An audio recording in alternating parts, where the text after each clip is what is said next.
An balima wani ɲakuma aw bisimila bi an bɛna an da don kuma min na k'o ɲɛfɔ ye o ye an ka minisiri min ɲɛsinnen don baarako ani baaradege ma ale ye journaliste wele ka fara ɲɔgɔnkani kɛ dimanche don o fara ɲɔgɔnkani senfɛ ale y'a jira k'a fɔ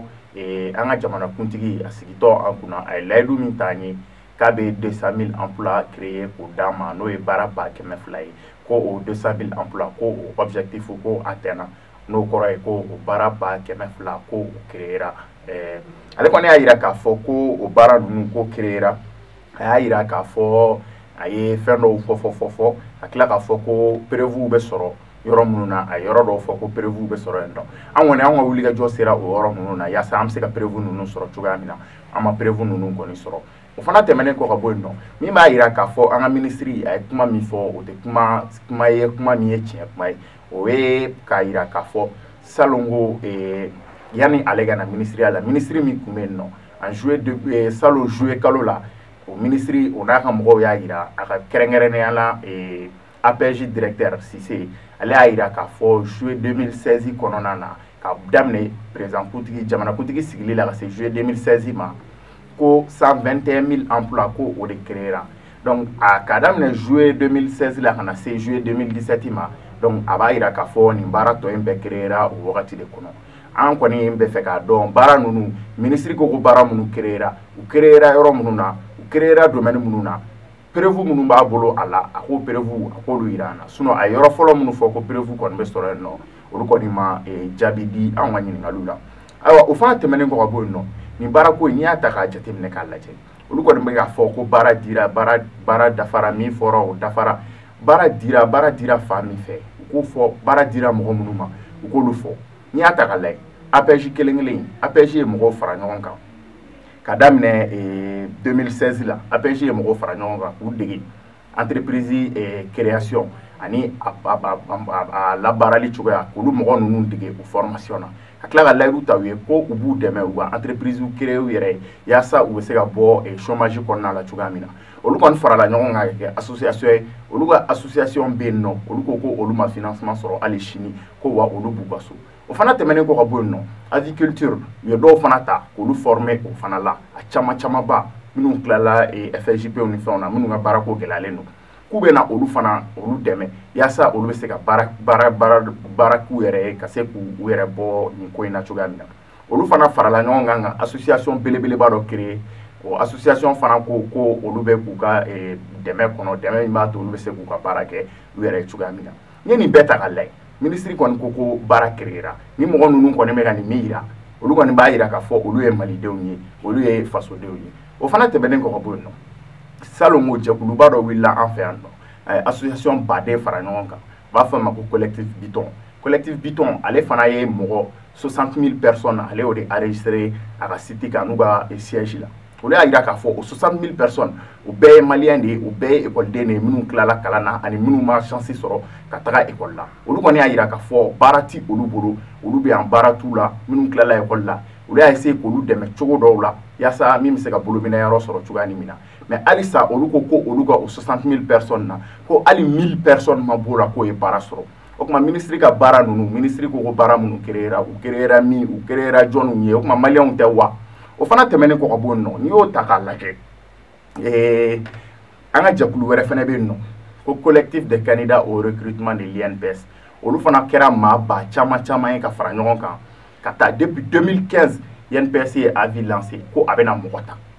k'a bɛna mɔgɔ ta ko mɔgɔ 200 u y'o de fɔ avis kɔnɔ avis bɔra sɔrɔ la le 22 mai 2015 donc u ko k'u bɛna mɔgɔ 200 ta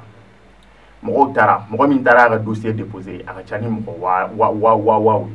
o mɔgɔw olu taara u ka dossier déposé depuis 2015 fo bi jaabi ma di olu ma a ma fɔ olu ye u taara baara la wa a ma fɔ olu ye u ma ta wa olu kɔni bɛ yen tuma dɔw la u b'a mɛn ko karisa ka mɔgɔw taara baara in na tuma dɔw la u b'a mɛn ko nin taara